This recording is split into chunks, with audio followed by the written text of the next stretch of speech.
अगली सुबह हॉस्पिटल में रुचि आशा से मिलने आई हुई थी और रुद्र उसे लेकर आया था।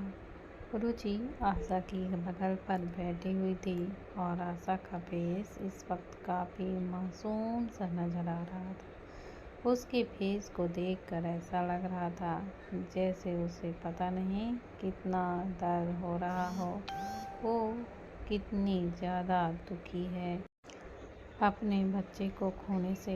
तभी रुचि ने आशा के हाथ पर अपना हाथ रखकर कहा, आई एम सॉरी आशा, ये सब मेरी वजह से हुआ है। तुम्हारा बेबी आज तुम्हारे साथ नहीं है, वो भी मेरी वजह से। प्लीज़ तुम मुझे माफ़ कर दो। रुचि की बात सुनकर आशा ने एक नज़र रुचि और रुद्र को देखा और कहा, इसमें तुम्हारी कोई गलती नहीं है रुचि, तुमने कुछ नहीं किया। वो लोग तुम्हें ले जाने के लिए आए थे। अगर मैं तुम्हारे सामने नहीं आती तो शायद आज मेरे बेबी की जगह तुम्हारा बेबी साथ नहीं होता। उससे तो अच्छा है कि मेरा बेबी मेरे साथ नहीं है। एटलीस्ट तुम्हारा बेबी तो तुम्हारे साथ है। रुचि ने आशा को देखकर कहा, लेकिन जो हुआ वो नहीं होना चाहिए था। आशा, तुम्हारा बेबी भी तुम्हारे साथ होना चाहिए था। तभी आशा ने दर्द भरी मुस्कान के साथ कहा, लगता है भगवान को मेरी खुशियाँ बर्दाश्त नहीं थी। भगवान मुझसे कुछ ज़्यादा ही रूठे हुए हैं, तभी तो मेरी लाइफ में कुछ ना कुछ कर रहे हैं। कभी मुझे ऐसे इंसान से मिलवा देते हैं जो इंसान न होकर जानवर है, और कभी जब मुझे एक उम्मीद की किरण दिखाई देती है, जब मेरी ज़िंदगी में खुशी आती है तो उसे मुझसे छीन लेते हैं। लगता है मैंने कुछ ज़्यादा ही पाप किए जिसकी सज़ा मुझे मिल रही है। आशा की बात सुनकर रुचि ने आशा को देखकर कहा, ऐसा नहीं है, तुम बहुत अच्छी हो और देखना एक न एक दिन तेरी लाइफ में भी बहुत खुशियाँ आएंगी और तुम भी खुश रहोगी। अभी तुम फिलहाल के लिए हमारे साथ रहोगी क्योंकि तुम अभी ठीक नहीं हो। और हाँ, अब कोई नखरे मत करना, मैंने कह दिया सो कह दिया। तुम हमारे साथ ही ओबरॉय पैलेस में ही रहोगी। रुचि की बात सुन आशा मुस्कुरा देती है। तभी रुद्र ने रुचि को देखकर कहा, जान, अब हमें यहाँ से चलना चाहिए। मुझे ऑफिस जाना है, मैं तुम्हें घर ड्रॉप कर देता हूँ। रुद्र की बात सुनकर रुचि ने आशा को देखकर कहा, अच्छा मैं चलती हूँ, मैं तुमसे शाम को मिलने आऊँगी। रुचि की बात सुनकर आशा हाँ में सिर हिला देती है तो रुचि वहाँ से मुस्कुराते हुए चली जाती है। रुचि के जाने के बाद आशा ने मुस्कुराते हुए खुद से कहा, मैं तुम्हारे साथ ओबरॉय पैलेस में नहीं रहूँगी, मैं रुद्र के साथ ओबरॉय पैलेस में रहूँगी। तुम्हें तो ओबरॉय पैलेस से जाना होगा, वो भी ऐसी जगह जिस जगह की तुमने कल्पना भी नहीं की होगी। मैं तुम्हें ऐसे इंसान के पास भेजूंगी जो पूरे तरीके से जानवर है, और अगर तुम एक बार उसकी कैद में पहुंच गई तो फिर तुम वहां से आज़ाद कभी भी नहीं हो पाओगी, और मैं हमेशा हमेशा से रुद्र के साथ ही रहूंगी। उन लोगों के जाने के बाद एक डॉक्टर आशा के रूम में आता है। उसने अपने फेस पर मास्क लगाया हुआ था, जिस वजह से किसी को उसका फेस बिल्कुल भी दिखाई नहीं दे रहा था। डॉक्टर को देखकर आशा ने कुछ रिएक्ट नहीं किया, वो बस चुपचाप सी लेटी रहती है। धीरे धीरे वो डॉक्टर आशा के करीब बढ़ने लगता है और जाकर बिल्कुल उसके बेड से सटकर खड़ा हो जाता है। वो डॉक्टर बस आशा के फेस को देखे जा रहा था। तभी आशा ने डॉक्टर को देखकर कहा, क्या हुआ डॉक्टर, आप इस वक्त? आप तो अभी थोड़ी देर पहले मुझे चेक करके गए थे ना। उस डॉक्टर ने धीरे धीरे आशा के ऊपर झुकते हुए कहा, अभी तो मैं तुम्हारे पास आया भी नहीं हूँ, तो तुम्हें चेक कहाँ से करके चला गया? मैं तो पहली बार यहाँ तुमसे मिलने आया हूँ। डॉक्टर की आवाज़ सुनकर आशा एकदम से डर जाती है, क्योंकि वो उस आवाज़ को अच्छे से पहचानती थी। तभी आशा ने डरते हुए कहा, निर्मल, तुम यहाँ क्या कर रहे हो? अगर रूद के आदमियों ने तुम्हें यहाँ देख लिया तो प्रॉब्लम हो जाएगी। प्लीज़ तुम यहाँ से जाओ। रूद ने अपने गार्ड को यहाँ लगा कर रखा हुआ है। अगर तुम उनके हाथ लगे तो वह लोग तुम्हें नहीं छोड़ेंगे। आशा की बात सुनकर निर्मल ने आशा की आंखों में देखते हुए कहा, क्या बात है, तुम्हें मेरी इतनी फिक्र हो रही है? ये तो गजब ही हो गया। आज से पहले तुमने कभी मेरी इतनी फिक्र नहीं की। लेकिन डोंट वरी, मुझे कुछ नहीं होगा। मुझे कोई नहीं देखेगा। मैं पूरे प्रोटेक्शन के साथ आया हूँ। इस वक्त मैं डॉक्टर हूँ, तो कोई मेरे ऊपर बिल्कुल भी शक नहीं करेगा। इस वक्त मुझे बस तुमसे बात करनी है। सो बताओ, क्या चल रहा है? निर्मल की बात सुनकर आशा ने निर्मल को देखकर कहा, सब ठीक चल रहा है। जैसे हमने सोचा था सब वैसा ही जा रहा है। मैंने इन लोगों का ट्रस्ट जीत लिया है। अब ये लोग मेरे ऊपर कभी शक नहीं करेंगे और मैं तुम्हारा काम आसानी से कर दूंगी। आशा की बात सुनकर निर्मल ने आशा को देखकर कहा, कर दूंगी नहीं? तुम जब तक अस्पताल में हो तब तक मेरा काम हो ही जाना चाहिए, क्योंकि तुम जब चाहो तब रुचि को यहाँ बुला सकती हो और अपनी तबीयत के बहाने, और वो बिना देर किए हुए तुम्हारे पास चली आएगी। फिर मैं यहाँ से उसे लेकर चला जाऊँगा, और अगर मैं यहाँ से उसे ले जाऊँगा तो किसी को तुम्हारे ऊपर बिल्कुल शक भी नहीं होगा।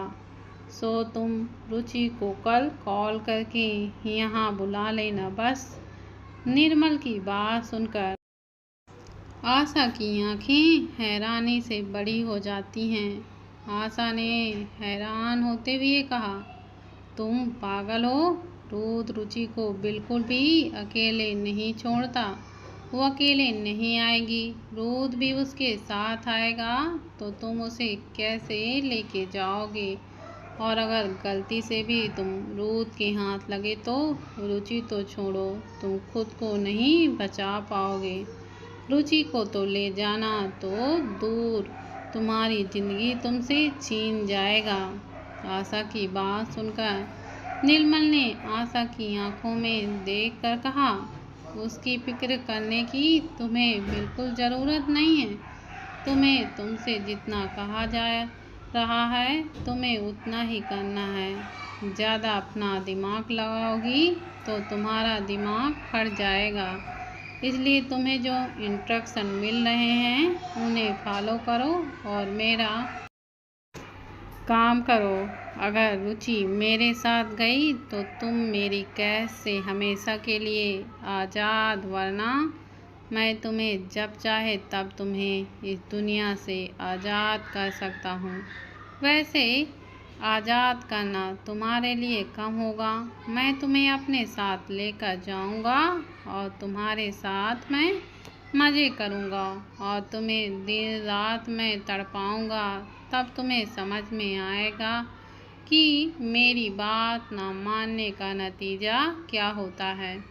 रुचि को तो मैं किसी न किसी तरीके से हासिल कर ही लूँगा, लेकिन साथ में तुम्हें भी बहुत दर्द दूँगा, जिसकी तुमने कभी कल्पना भी नहीं की होगी। निर्मल की बात सुनकर आशा ने गहरी सांस लेते हुए कहा, ओके फाइन, मैं तुम्हारा काम करने के लिए रेडी हूँ। मैं रुचि को कॉल करके बुला लूँगी, लेकिन फ़िलहाल अभी तुम यहाँ से जाओ, क्योंकि अगर अभी तुम्हें किसी ने यहाँ देख लिया तो फिर से प्रॉब्लम हो जाएगी, और मैं नहीं चाहती कि अब कोई प्रॉब्लम हो, इसलिए प्लीज़ जाओ।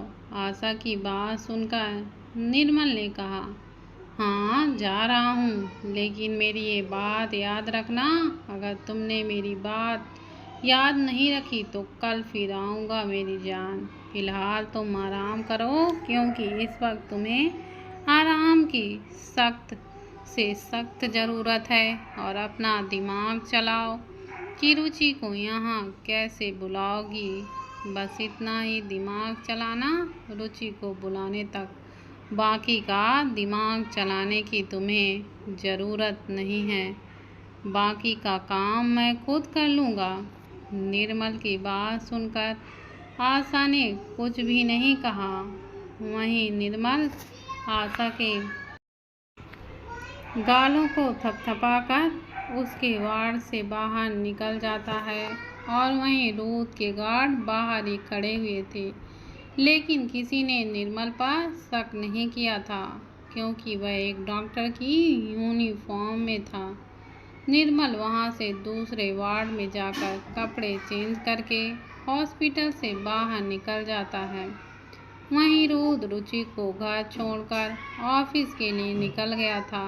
ऑफिस में प्रथम और पार्थ बैठे हुए थे। तभी पार्थ ने रूथ को आते देखकर कहा, रूथ, हमने उस आदमी की बात की, लेकिन उस आदमी ने अपना मुंह नहीं खोला, और अब उसका मुंह हमेशा हमेशा के लिए बंद हो चुका है। हमें समझ ही नहीं आ रहा कि हम करें तो कैसे पता करें कि वो लोग कौन थे, और वो लोग रुचि को लेने क्यों आए थे। रूथ ने प्रथम को देखकर कहा, तुम्हें क्या लगता है प्रथम, तुम आशा पर भरोसा करोगे या नहीं, या सिर्फ उसे बोलने के लिए बोला था और अभी भी उसके ऊपर तुम्हें शक है। रूथ की बात सुनकर प्रथम ने रूथ को देखकर कहा, उसने जो कुछ भी किया उसके बाद तो उस पर शक करना बेकार होगा। अगर उसने रुचि को चोट पहुंचानी ही होती तो वो रुचि को बचाने कभी भी नहीं आती। उसने रुचि को बचाया है, इसलिए उस पर शक की कोई गुंजाइश ही नहीं है। प्रथम की बात सुनकर रूथ ने स्माइल करते हुए कहा, वाह ग्रेट, तो तुम भी फंस चुके हो बुरी तरीके से। वैसे फंसना बनता था, गेम ही इस तरीके से खेला गया है कि कोई भी उस गेम में फंस जाए, लेकिन कोई बात नहीं, मैं तुम्हें इस गेम से निकालता हूँ।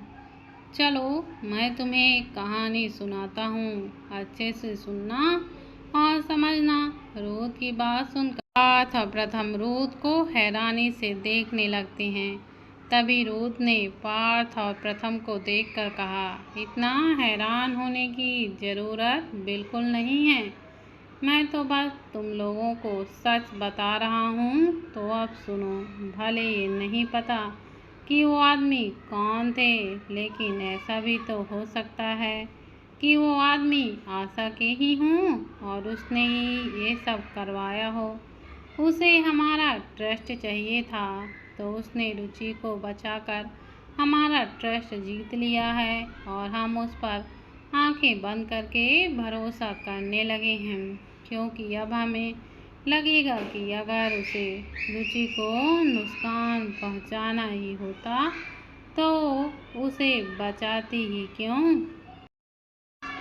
अगर वो बुरी है तो वो कभी बीच में नहीं आती, लेकिन ऐसा नहीं है, क्योंकि वो यही चाहती थी कि हम सबका ट्रस्ट चाहती थी। वो चाहती थी कि हम उस पर ट्रस्ट करें और उसके बाद वो अपना गेम स्टार्ट करे, क्योंकि मैंने उसकी आंखों में देखा है, उसे अपने बच्चे को खोने से कोई तकलीफ नहीं है, क्योंकि जब से उसे पता चला था कि वो प्रेग्नेंट है तो उसे ज़रा सी भी खुशी नहीं हुई थी। उसने अपने बच्चे के आने का दुख हुआ था और वो पता नहीं किस चीज़ में खोई हुई थी। उसे अपने बच्चे के आने का दुख हुआ था और वो पता नहीं किस सोच में खोई हुई थी। अगर उसे बच्चे से प्यार होता तो वो इस तरीके से बीच में नहीं आती, लेकिन उसने अपने बच्चे से प्यार नहीं था और गोली भी वो उसी जगह पर लगी जहां एक तीर से दो निशान लगे। उसे बच्चा भी नहीं चाहिए था और हमारा ट्रस्ट भी उसने जीत लिया और हम उस पर भरोसा करने लगे। एटलीस्ट मैं नहीं, बाकी सब तो उस पर ट्रस्ट कर ही रहे हैं। रूथ की बात सुनकर प्रथम ने कहा, अगर तुम्हें इतना सब कुछ पता है तो तुम चुप क्यों हो? कुछ बोलते क्यों नहीं? अगर उसने कुछ कर दिया तो? किस चीज़ का वेट कर रहे हो रुद्र? कोई तो एक्शन लो। प्रथम की बात सुनकर रूथ ने कहा, मैं एक्शन ले चुका हूँ। हर वक्त मेरी उस पर नज़र है और अब कुछ गलत नहीं होगा। बस एक बार मुझे उसकी इंटेंशन जाननी है। उस आदमी को सामने लेकर आना है जिसके लिए वो काम कर रही है। वो आदमी एक बार सामने आ जाए, फिर मैं उसे और उस आदमी को छोड़ूंगा नहीं।